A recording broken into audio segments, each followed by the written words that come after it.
Հարգելի հայրենակիցներ, պատիվ ունեմ խմբակցությունը առաջարկել է հայտարարության տեքստ, ազգային ժողովի հայտարարության տեքստ, որում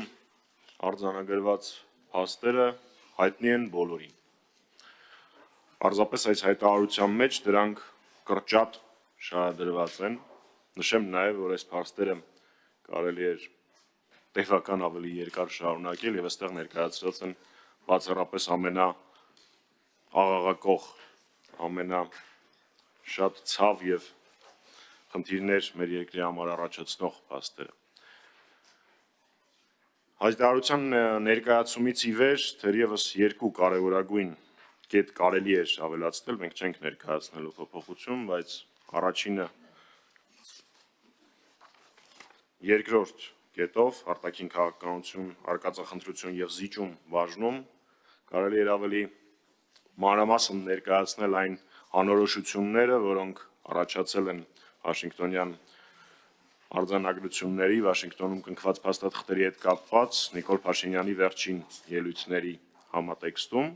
եւ երկրորդ ժողովրդավարական նահանջ ժողովրդավարությունից եւ մարդու իրավունքների համատարած խախտումներ հատվածում մենք ունենք եւս մեկ խայտառակ ապօրինի որոշման օրինակ, ուրբաթ օրը Միքայել arczepiskopos Հաճապահյանի նկատմամբ կայացված ապօրինի որոշումը, որը նույնպես եւս մեկ անգամ ընդգծում է մեր երկրում ժողովրդավարության հետնահանջը, իսկ կարծում եմ ժողովրդավարության հետնահանջ բառակապակցությունը արդեն տեղին չի, շատ մեղմ է օգտագործելու համար այն գործընթացների համար, որոնք տեղի են ունենում մեր երկրում։ Ես հայտարարության տեքստը եւս մեկ անգամ չեմ ընթերցի, որովհետեւ ի թիվս այլ դատարված գործողությունների այս հայտարարության շրջանակներում իրականացվել են լսումներ, որոնք իրենց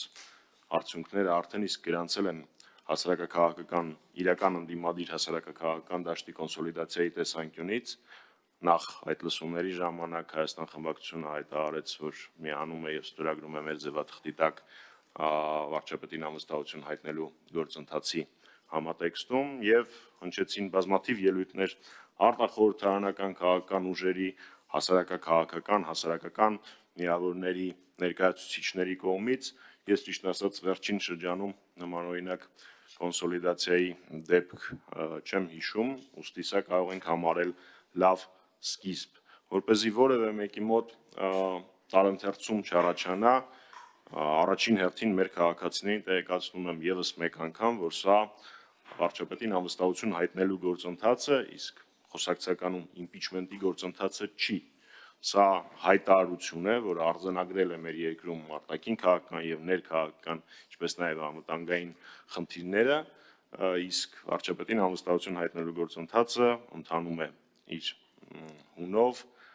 եւ դա բացառապես լրիվ այլ գործընթաց է, այսինքն որևէ մեկի մոտ տպավորություն չառաջանա եւ այս երկու գործընթացները իրար հետ շփոթեն, որովհետեւ նույնիսկ մամուլում տեսնում էի, որ առկա են տարընթերցումներ։